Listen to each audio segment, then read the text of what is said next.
This is Creator Culture by #paid.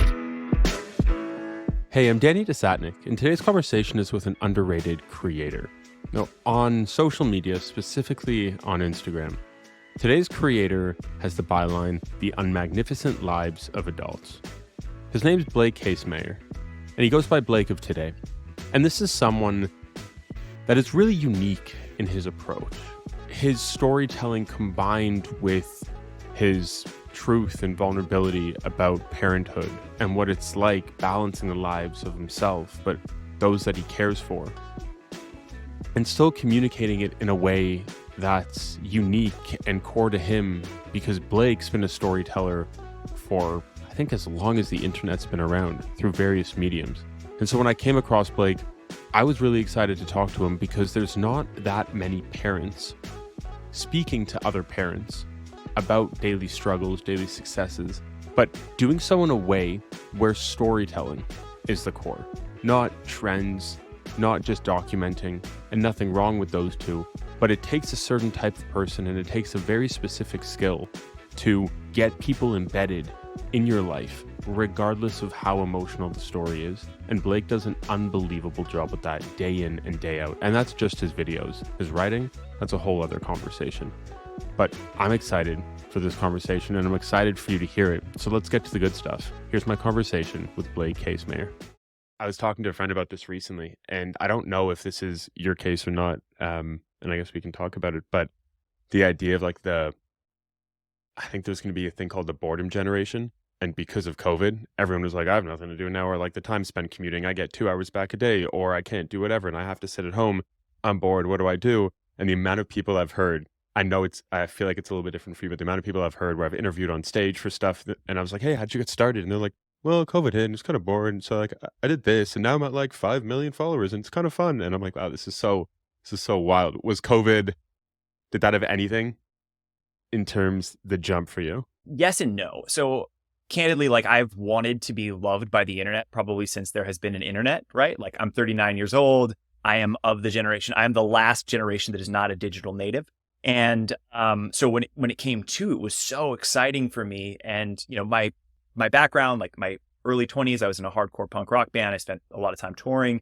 That meant that like every one of these kind of jumps in my life has been mediated through an internet or social media experience. So when I was in that band, I was creating MySpace accounts and like connecting people through there. And then like I went to blogging and like trying to connect people through there. I was a spoken word, like slam poetry person. And I was trying to like get my poetry published on like, different blogs and in different sort of like, video platforms and stuff. And so at every impasse it has been like, how can I get the internet to pay attention to me? And to varying degrees, at podcasting as well, to varying degrees of success. I've created a ton of stuff. Some of it's good, most of it's trash, and thankfully the vast majority of it has gone unnoticed until, like the beginning of 2022, 2021. I had a viral TikTok of me making like a ridiculous, like it's just such a dumb joke about the show Ink Master. And I think and I've heard you actually have this conversation with other creators, and I've just been like, yes, that's what happens. Like you have that one viral moment, and suddenly for the first time since you've been making stuff, you have like thousands of followers, and you don't know why it was this thing. You don't know how, like you have no control over those pieces of it. But now that you have it, you're like, okay, like, let's go. And so I think a lot of creators get into this position where it's like, okay, am I going to continue to make sort of meme content? Am I continue to use like, viral sounds and sort of try and make 7-second snippets that get, tons of views? Or am I going to like dig my heels in and try and do what ultimately I have been trying to do for nearly 2 decades with putting stuff out there, which is like connect to people in a meaningful and emotional way. And so I did both. Honestly, in the beginning, I tried to figure it out. And by the grace of the internet gods, the one that ended up sticking was this, storytelling and connecting with people. And I am just so grateful that has been the thing. And I am not just some like almost 40-year-old man trying to like, do dances. And like, this is where we landed. I was reading some of your Substack posts, and I think on the welcome post, you had two sentences, which reminds me a lot of what you just said. You go, I decided to avoid the temptation to keep making trending videos in hopes of virality. Instead, I told stories, the kind of stories that I've been telling for decades to virtually no one. And so the question I had from that, and then hearing everything you just said, is, are you better off because no one read your stories or no one took notice of you early on? Yes. In short, yeah. So, I was gifted with the opportunity when I was in my early 20s to be in a community of people doing like slam poetry and stuff in LA. And the slam poetry scene in LA is incredible, or it was when I was young. I was not good. Objectively, like I look back on the stuff and I'm like, okay, like that's like, there's some pieces there that would lead to something later on. And I had just enough success to keep me relevant and to keep me showing up. And thankfully, not enough success to have me actually be successful. And so I had this opportunity, like I'm sure you're familiar with the Ira Glass quote about taste, right? Ira Glass has this thing that, like, as somebody who creates, you're creating likely because you have impeccable taste, right? You know what good is, and you want to make something that is as good as the things that inspire you. And so you sit down, and the problem is, because of that taste, you can objectively see that what you're making is not good. And the distance between, something that is good and something that is not good is just reps. It's just doing the work and learning a bunch of little lessons along the way. And it is so cliche, like the 10,000 hours, etc., like Gladwellian concept, but it is true. And like I said, I think you make a great point. I am so lucky to have had the space to grow as a storyteller in some ways, rather than like let my ego sort of drive what I was trying to do, which is a lot of what I probably was doing when I was younger. Yeah. It reminds me of, I was just listening to a conversation between John Mayer and Rick Rubin on Rick Rubin's new podcast called, I think it's called Tetragrammaton or something like that. And they were talking about the spark, and I feel like you could probably relate to this as a writer, but the spark when you get an idea and you're like, oh, that's the sentence, like that's the thing that, that's the breakthrough I've been looking for. But you still then have to put in days upon days or hours upon hours of work to get through to the end so the world can actually see this fully finished thing compared to this like one thought that got you excited. And they were talking about the process of needing to sit down, cancel your schedule or get rid of your schedule and just put in the hard work. And so the question I have on this is, if you were giving advice to a 24-year-old who got on social media because of, let's say, the pandemic like 2 years ago, and they've reached ridiculous amounts of so-called fame, how do you convince, or how do you share your perspective with that person to be like, hey, what you've experienced right now is great, but there needs to be more, like if you want longevity, this doesn't happen automatically. Like, how do you share that grounding perspective so that they can have that 15-20 year view compared to seeing this microcosm of a year as reflective of what every year supposed to be? So a few things. One, I really like that Mayer Rubin example, because I'm like an ardent believer that writing and creative work is not this magic. I don't feel like I have a direct connection with the muse, and that by some alchemy I am able to communicate with them and the idea just transcends through me. That's like a weird kind of like classist concept of like people who like have this the ability in the free time to really sit down and do the work, that like somehow I have a magic. I'm a hard believer that so many people can do what I do. It's just a matter. It's like learning how to build a house. It's like learning how to, do plumbing. It is a craft and a trade. And so I love that analogy, because, and just like those things, right? Like you're troubleshooting, fixing the plumbing in a house, and you're like, God, I wonder what it is. And, the fact that you have fixed the plumbing in thousands of houses before, and you have a basic understanding of how all of this works is going to give you that spark of, oh, you know what? It's the trap. We have to replace the trap. And then you're going to sit there for hours and hours replacing the trap. And so that is what writing is. Van Neistat said this on a podcast with Rich Roll recently. The problem with art is that it's cool. Art actually isn't cool. Like the end result is fucking cool. It looks great. Like it's sexy. It's cool to look at, but the act of doing it is the most humiliating, like drudgery of all time. It's like this weird, for me, it's like this weird pit of like, self-loathing and self-doubt and uncomfortableness. And is this the thing? Is this not the thing? And having to delete things that you are so proud of because they don't serve the bigger story. So anyways, I love that idea. And then, that piece of advice to somebody else. I mean, I don't know that I'm in a position to give advice because I'm still very much in that first 18, 20 months of actually seeing results. I would say the things I think that creators, that people who are truly in love with the process say, you have to fall in love with the act of doing it. You have to ask yourself what you really want your impact to be. I had a really good call with this guy recently who has this kid. His name's Sage Bender. He had 4.5 million followers, I think, on TikTok, and deleted his TikTok. And I was like, why did you, and he's young. He's like I said, he's like 24. And he's like, I lost the plot. Like, what am I doing? I was making videos to make more people come and see videos of me just so that I could make videos. There was no core thing. There was no there. And now Sage, I'm a jiu-jitsu practitioner. Now Sage is running a gym. He's got a sizable following on Instagram, but his whole purpose is serving this thing that is bigger than himself, right?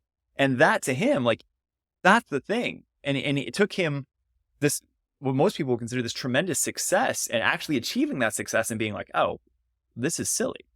I'm just selling people different videos of myself so that I can sell them more videos of myself. Anyways, that's sort of, I guess an answer to your question.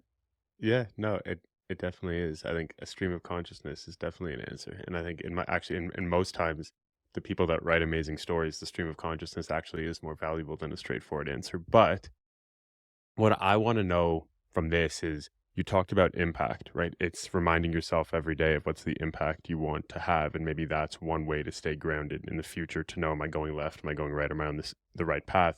What is the impact you sit with every day that drives, whether it's creation on a podcast, on YouTube, on TikTok, on Substack, whatever the means is? What is that impact that you're looking to have? That's a great question. That's actually a question that, like, when I am creating and I'm lost in the sauce, that I come back to and I ask myself. So it's two things. One, I truly believe that we tell ourselves stories in order to live. Like, I believe that storytelling is our purpose as humans, and it's how we connect to people. Now, I could tell you a lot of heartfelt anecdotes as to why that is the reason. But ultimately, like, that is what connects us. That is what transcends, age, race, gender. Like, that's how we are united. The second thing is that this comes to have you ever heard the David Foster Wallace commencement speech from Kenyon College in 2006? The one about what is water. This is a very famous speech, if you're a David Foster Wallace fan, where he deconstructs the commencement speech. So he takes what a commencement speech is, and he deconstructs it into pieces. And he starts off with, there are two young fish swimming in the water, and there's one older fish swimming in the water. And the older fish swims past the young fish, and he says, hey guys, how's the water today?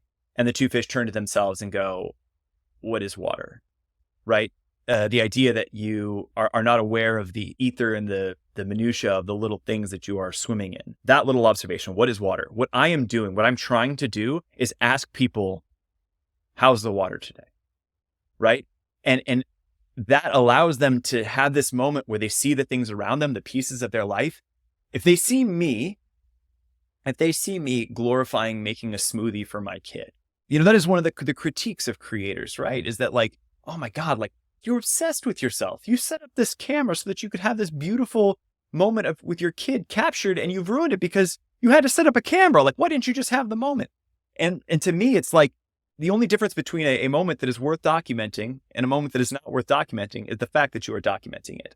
And I would love to inspire people to view their life with that same reverence and respect. So I love storytelling, and I think people are connected through storytelling. And two, I want people to see the water, and I want people to see that the water around them is worth feeling and worth talking about, and worth glorifying.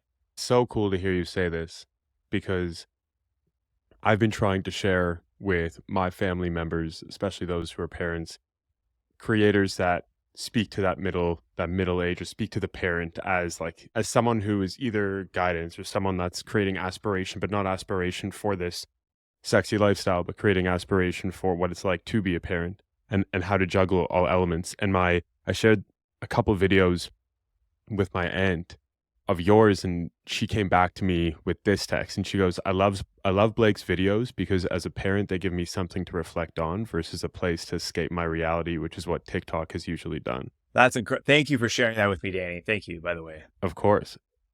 But it's so interesting to see that translates. Now, it's one example from my aunt, but I'd imagine from reading all the comments that you get on your stuff, I'd imagine that mission is very important, and that mission is received by many. Do you interact with the people that respond to you in the way that, or receive your stuff in the way that you're hoping for it to be received? How do you mean interact? So whether it's like through DMs or through calls or even just through any type of messages. Some of my growth happened incredibly fast. So on Instagram, I gained 148,000 followers in 3 months. And it's not like I'm making cooking videos. I mean, I guess I'm cooking, but I'm talking over the videos I'm making. It's not like I'm making very tertiary content. It's content that's very emotionally driven. And therefore, like, the response that I get is really overwhelming sometimes. Generally would be overwhelming to people. And I have always wanted to be a creator that shows up and responds. I respond to the best of my ability, and I definitely try and show up in the comments. That's like one thing that I am so overwhelmed by. Is the other thing is that people in the comments are showing up for each other, which is also incredible to me. So yeah, I try and interact to the best of my ability and the best of my bandwidth, with the understanding that, and actually so you mentioned before we jumped on this call, we were talking about Tim Chisano. Tim is an inspiration of mine. I would call him a friend. And I had a call with Tim a little while ago, and he said to me, I expressed this to him because I was like, man, I am just overwhelmed by the people. And I know that Tim, in the style of what he does, he must feel the same way. And he said that the thing that you did, like that video that evoked that feeling, that probably has done enough. Like, that probably has moved them in a significant way that a message from you may give them 10% more. Or a response, for you might give them another 5%.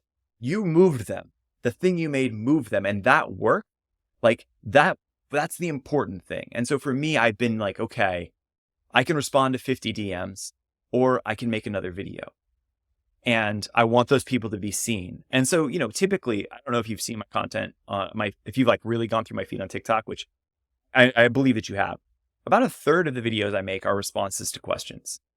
So it's a direct response to a question, and it's a video in my storytelling style, right? So I see them and I take them into account, and I try to help people as best of my ability. I feel like that was a really defensive answer. God, Danny, I'm sorry. Yeah, I do my best. That would have been easier, maybe. No, I think that insight's so important. And I think the insight's so important because it's not often that you find people on social media creating things that get people to reflect. Like, I've seen people reflect what feels like 10 to 15 sentences in your comments. Like, they're creating their own little Substack post within your comments, or the comments that, hey, I always come back to this every day. Like, that's a very different level of creation. And as you spoke about, the idea of making people feel something in terms of like true brand has to be there. So I want to know, if you're making people feel like this all the time, what was the first story that made you feel something? Oh man, that's a great question. So like, if you look at creators on TikTok, there are probably two. God, I don't know her last name. This woman, Alexa, her account is Penthouse Whippet. She's in her early 20s, mid 20s. She has a few 100,000 followers, and it's more like New York socialite kind of content, but she's just such a talented writer and video making style that was just like, man, that really moved me. Obviously Tim, right? Those on that platform. I'm also, to be honest, like, I am of a generation, I'm like of the Casey Neistat generation, right? So, when I was trying to vlog, when I was trying to make YouTube videos, I was looking at Casey Neistat every day. And this sounds probably silly, but because the nature of Casey's content. Did you ever watch Casey's videos, Danny? You're a bit younger than I am. Yeah. But I would be in my office job, totally miserable, man. Like not like having a mediocre, like terrible day. And I would get up and go block off a call room, like pretend I had a call and sit in there with my laptop and binge Casey videos because they would make me feel good. And he's not doing anything that's like really emotionally evocative. He's just telling stories. He's someone who is about my age. And I was seeing him like live this life. And to me, that was like, God, just take me away in a way. So yeah, I mean, that's one. And then, if you want to talk about like canonical writers like Joan Didion and Sebastian Junger and, those type of people obviously have impacted me as well. Yeah. You talked about wanting to be famous earlier. And I think like one of the first lines I think it was that same Substack post that I read, it went like, I've wanted to be famous on the internet since there has been an internet. Why fame? I don't understand it. And I actually don't know why I want fame. And I don't think I actually do. I think that's something that I thought that I wanted. You know what I mean? What I wanted was an audience because I wanted to connect with people. What I want is an audience, I think. Because I feel like that's why we're here. We're here to connect. I mentioned Sebastian Junger earlier, and Sebastian has this quote. I don't know if you've read Tribe. In order for humans to feel content, they need three things. They need to feel competent in what they do. They need to feel authentic in their way of life. And they need to feel connected to a community around them. And humans don't mind adversity. In fact, they thrive in it. What they mind is not feeling relevant, not feeling significant. And modern society has perfected the art of making people not feel significant. And I think that the desperation with which I wanted some sort of audience or fame is derived out of the feeling of insignificance. And I think back to the point is like, I think that's why people enjoy what I do, is because I'm not creating an aspirational plane between us.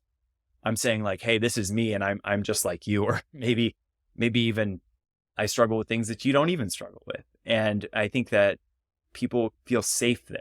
So anyways, that's I think why I wanted fame. I mean, when I was younger, I wanted to be famous because I wanted to be famous, because that's what a young person wants. And as I got older, I think this is a great question to ask. It's like, well, why was that interesting to you?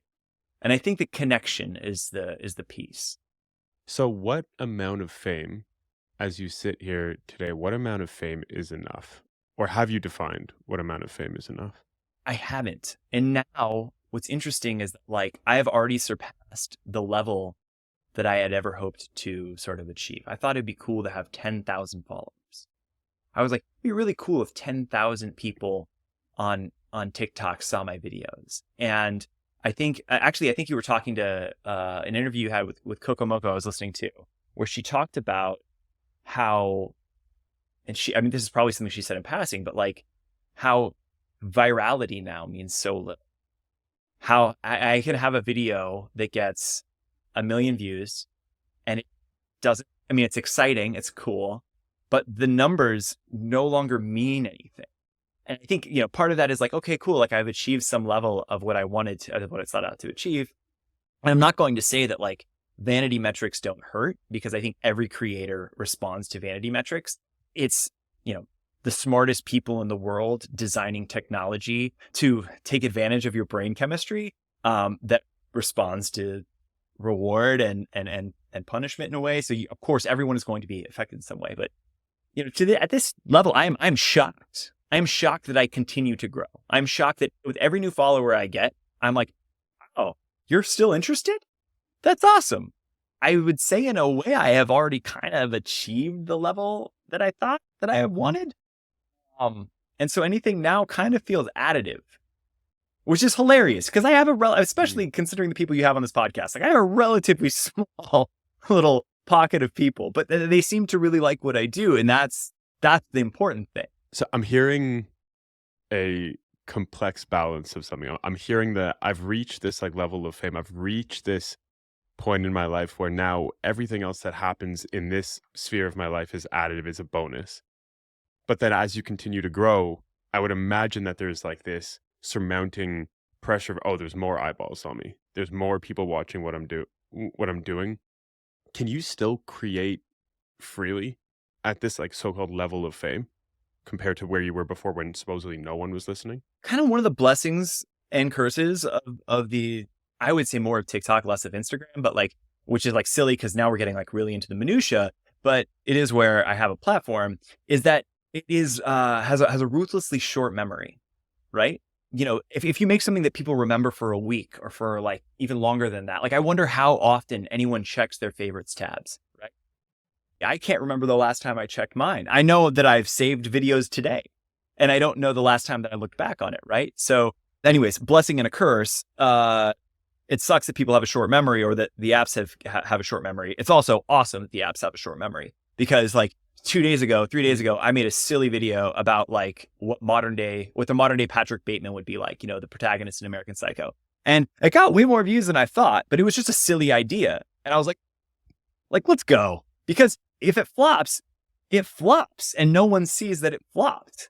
And that there's a sort of like relief in that like the algorithm punishes you. So you don't have to punish or your audience doesn't punish you as much.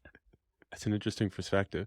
I have a series called The Songs That Saved Your Life, right? And a lot of those are kind of these like, I call it nostalgia porn. Like it like, it's almost like a narrative that I've constructed that's loosely based off of actual people I know, my own experience, and then just things that happen to have been in the ether of that time and cultural moment, right? And I'm talking about records. And that idea was a silly idea that I had when I had like maybe 100,000 followers or something. I was like, okay, cool. Like, I really like this Postal Service album. I'm going to write about it. And I'm going to record a video that's like 1 minute and 30 seconds, which at the time was like a really long, I was doing these 17-second music takes. And they were all like just ruthless, like deconstructions of popular artists. And each one of them was getting like a ton of traction. I was like, let's take a risk. Let's make one that's like 1 minute 30 and let's like get really like gushy and sincere and gross. And people were like, this is what I've been looking for. And, you know, had I not taken that risk, you know, that wouldn't have happened. And now that's like, you know, it's one of my more popular series. What's a video that you've created that either you were so confident would do well or meant so much to you and seemingly flopped? Oh man, there's so many. So many. Like every video that doesn't succeed. Oh no, I mean, you know, and I think that's the take, right? Like there's a silly viral sound that was going around for a while that was like something like, every time you hear me say that I didn't expect that last video to blow up, I was 100% lying. You know? Because like that's like on the one end, like, are you familiar with the study Rat Park? Rat Park is a study about like brain chemistry and psychology and addiction. And all of these rats in... Wow, sorry, no, like the reason I like just pointed at you like that, almost like something took over my body, is, did you talk about this in a video? Because I was like, I just feel like I was consuming this. I haven't, but I've people have actually mentioned it within my comments a lot. Okay, sorry, I just had this like really weird feeling of like, oh, it's there. You've experienced this. Why have I experienced this? And now like it's very uncomfortable. But sorry, keep going. So one of the experience in Rat Park, you have these rats that have like nothing else to do, like no social interaction. And then you have like an addictive substance, right, in their water. And, you know, when they go to the addictive substance and they hit the addictive substance, if every time that they hit it, it gives them that addictive substance, they'll hit it pretty frequently, but they won't do it to a dangerous extreme. Now, if it releases the addictive substance at an odd interval that changes every time. So they go up there maybe every 5th time it gets it, then the next it's like 2 times, and then it's 2 times in a row, and then they will hit it until they overdose.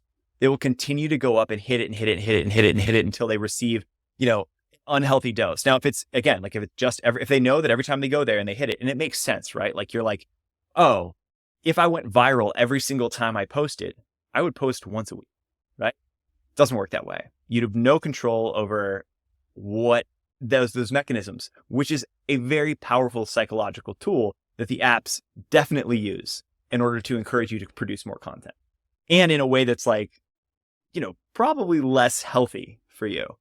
But yeah, so the short answer is probably every video that I've ever posted that hasn't gone viral, I've had that like stupid totally illogical belief that this is the one that should this is why I should get a book deal. Is this is this one right here? There's something so fascinating in that. And I've been thinking about this with the creator space at large.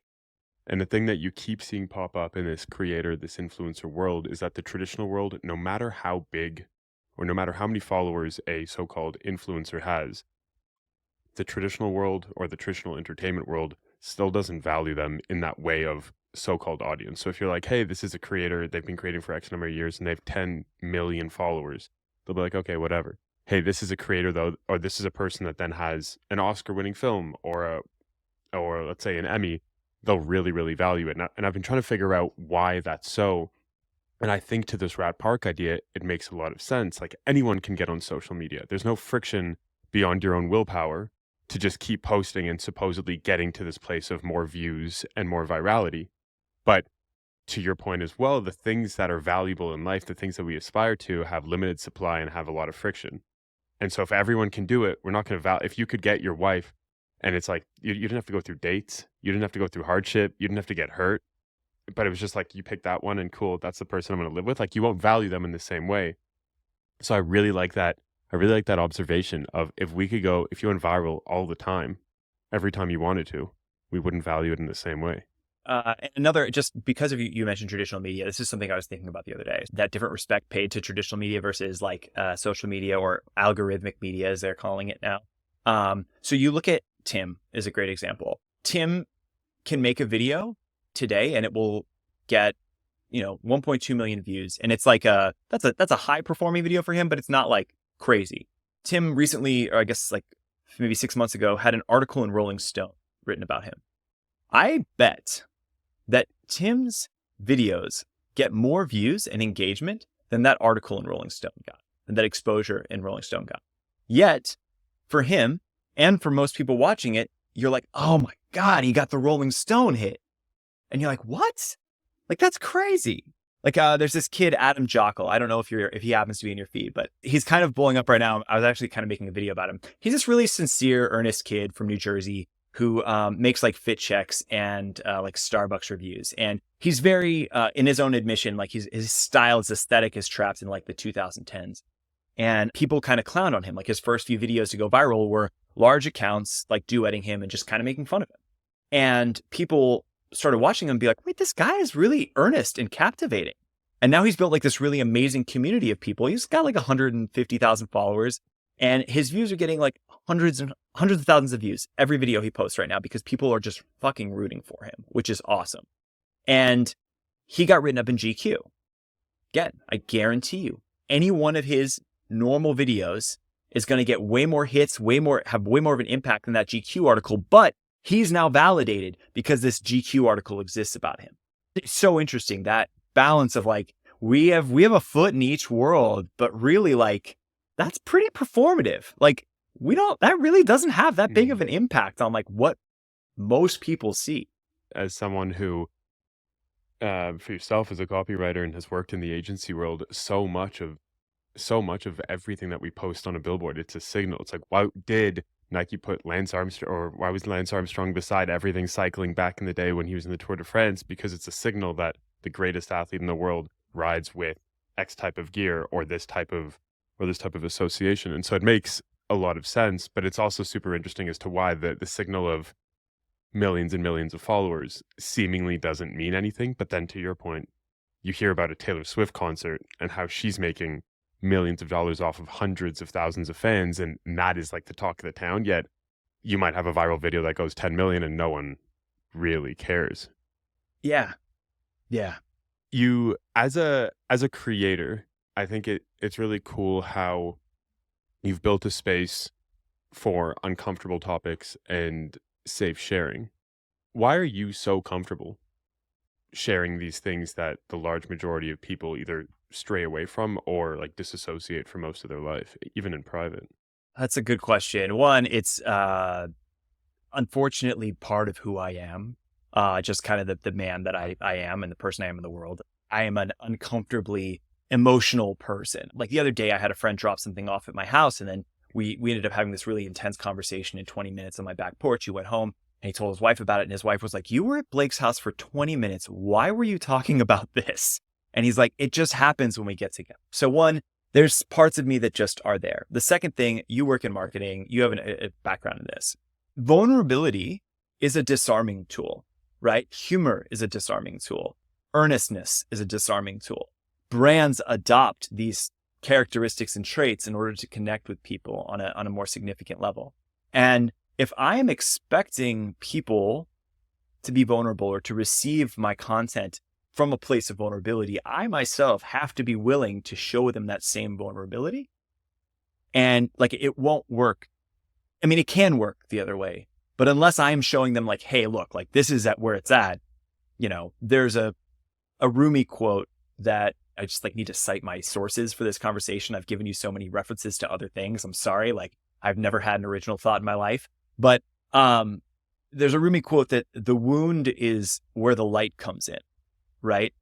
So the idea is that, you know, and I think that that's how we connect as people, right? Like my wound recognizes your wound, and that is how we share light. And so I just think that that is like a critical part to actual storytelling.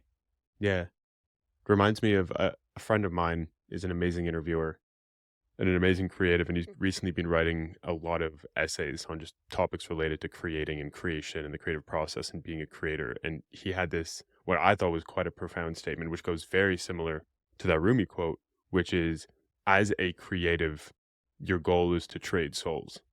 Because to your point, it's like you want to receive another person's thought and feeling, and then that becomes part of you. And because they have a part of you, almost like this Harry Potter, Voldemort type system, like you now have parts of them and parts of your audience. So I really like that. I've heard you talk about, you know, creating with a purpose often. And why is it so important to create with a purpose? One, it's what you're going to be able to like give back when you're done. Like when you're done, like dark story, whatever, we're going to go there. When my mom is passing away, right? My mom died of cancer. If you follow me, I talk about grief and mourning and loss quite a bit. My mom passed away from cancer when she was 56, 2018, January 2018. And there was a comfort in where she was in the world because she had made a contribution that she was proud of, which for better or worse was, and that isn't to say that like I am like the, you know, walking, talking shit of the earth. That just means that where she felt comfortable because she had invested her life in a thing, and that thing is now doing something that she is proud of. I'm a person that she is proud that she created. I am her a life's work that she's happy that she did. And some ways that inspired me to have kids. And again, this is interesting because it's not a pressure that you put on your kids. It's actually just a result of the act of raising children. And the second thing is it made me look at the work that I did in a different way, in a way that was like, this is the contribution that I'm making here. Like, I'm not going to be here forever.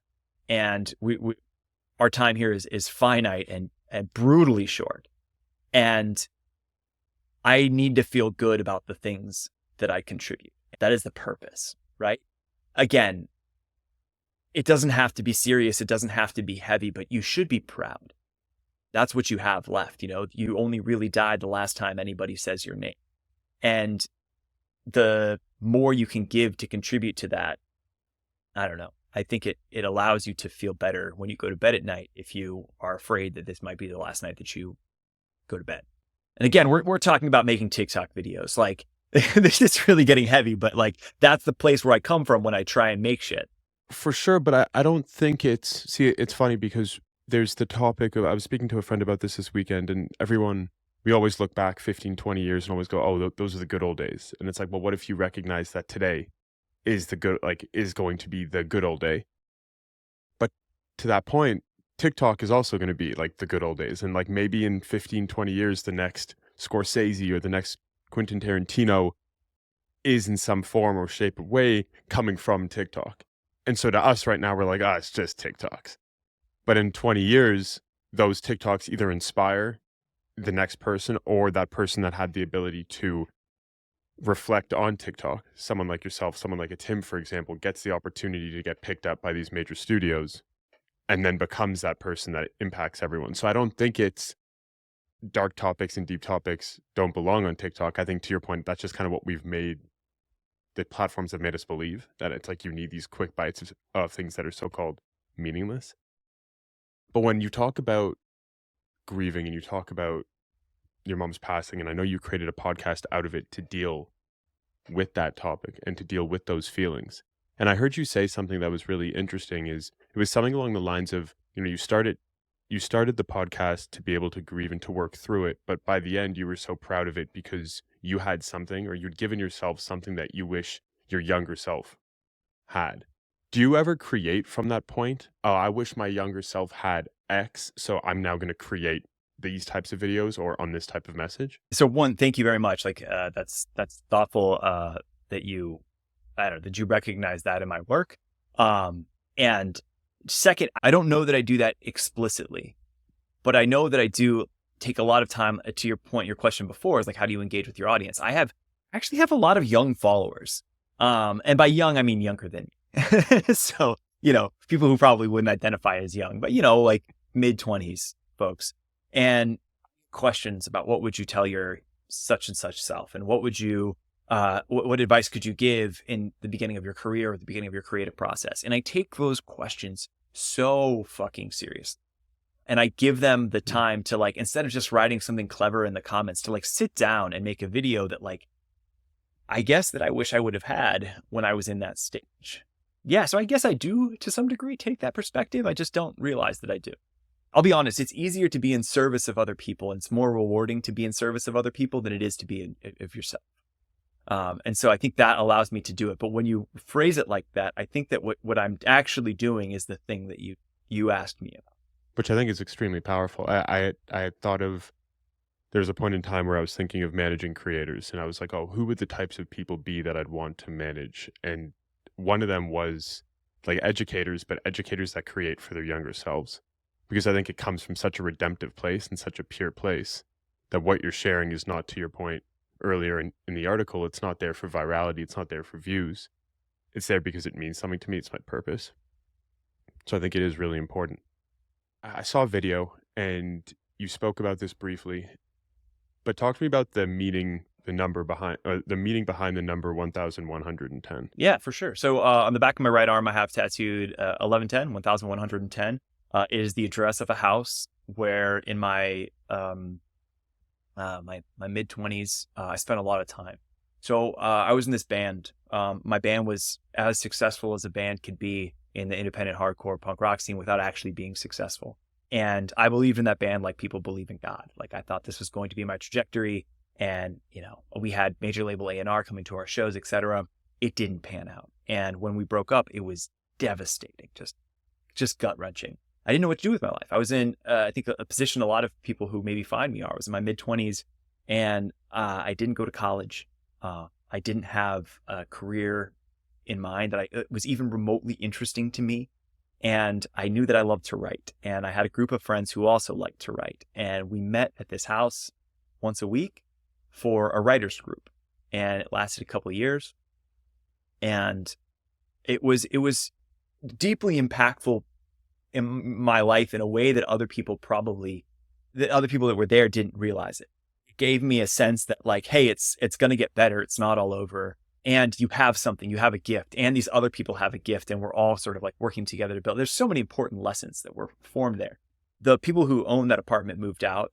My friends Sam and Laura Kaapuni, my buddy Rob, and another friend of ours who used to write with us. We all got the address of the house tattooed on us, which was 1110 Lillian.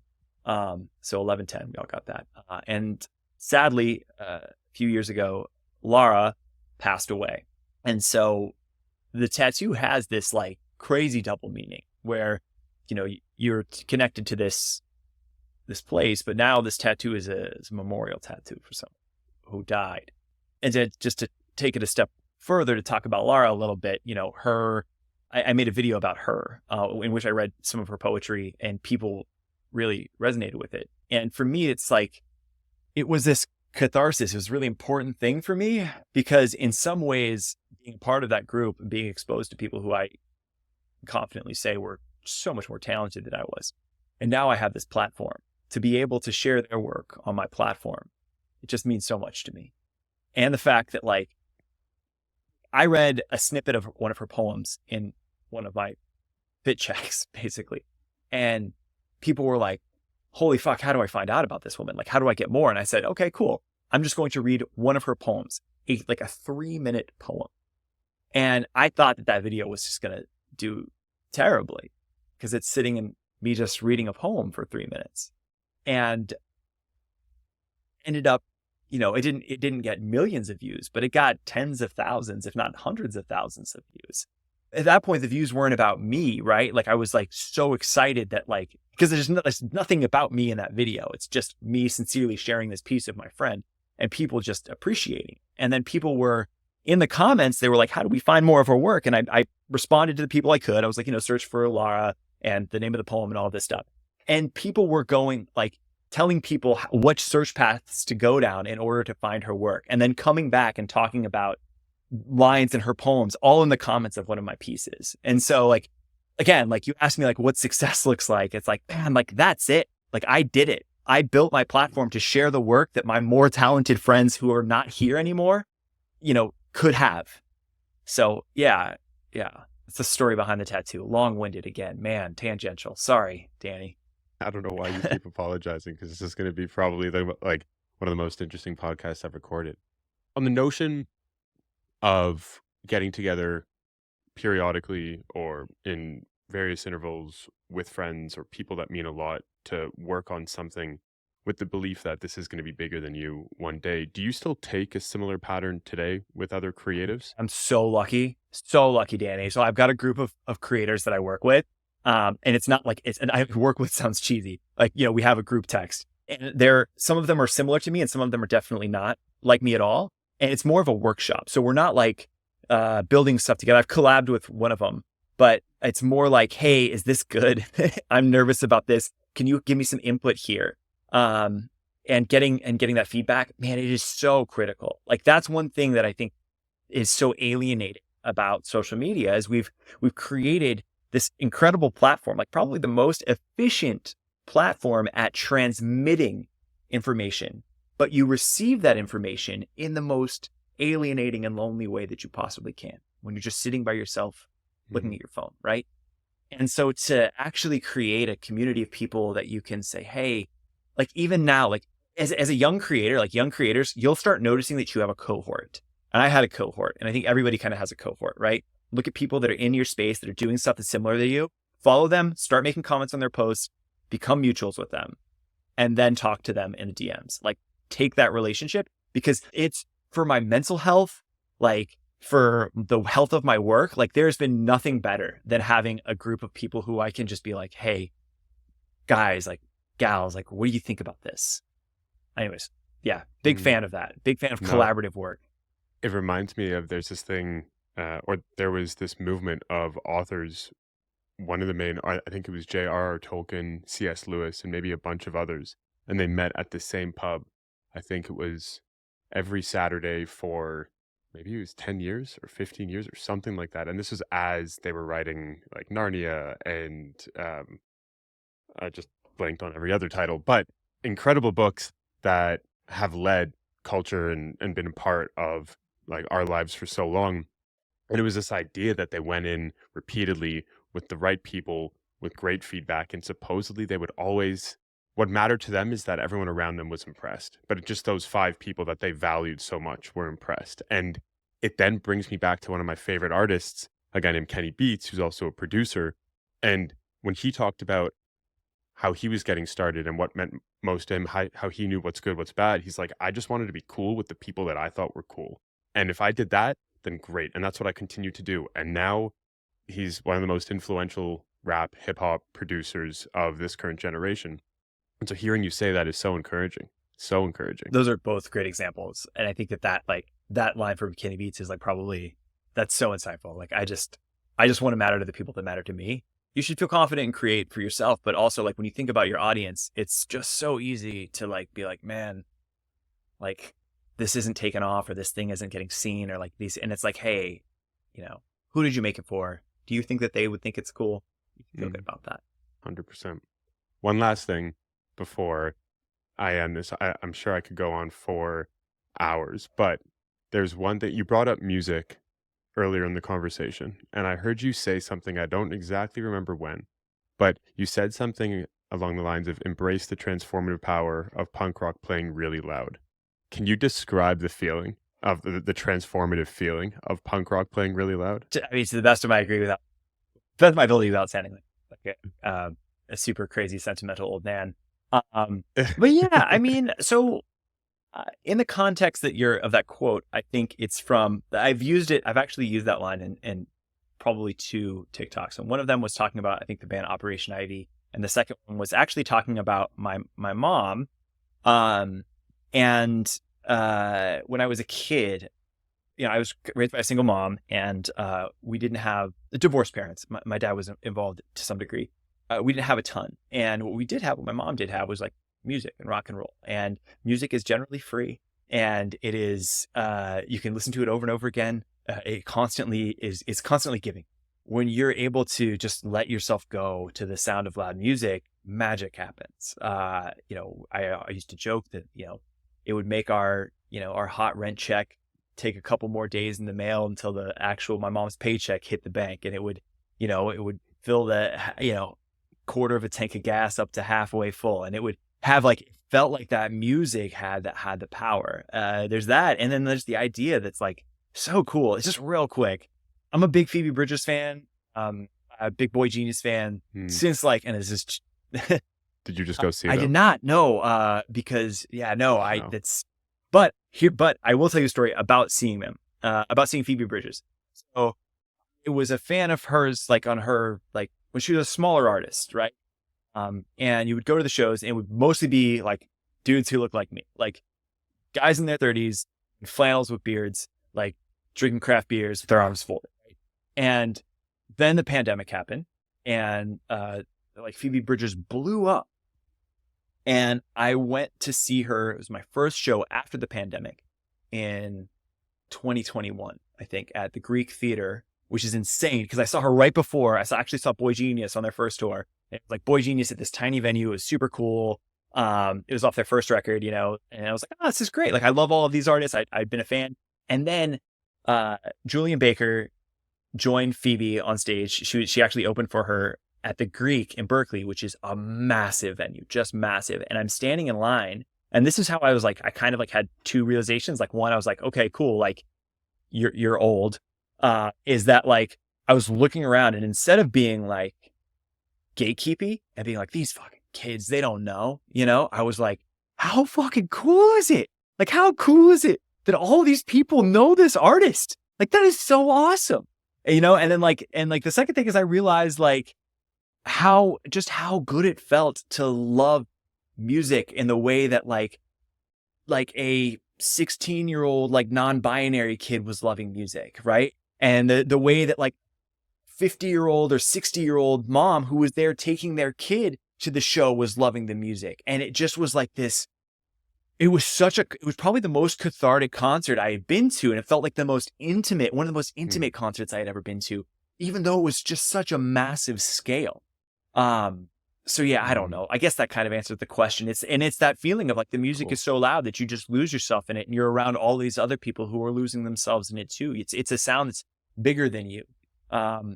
Yeah. I think when I asked that question, because if someone were to ask me that question about, for me, it wouldn't be punk rock, but it'd be, I can tell you exactly what other artist or what other song it would be.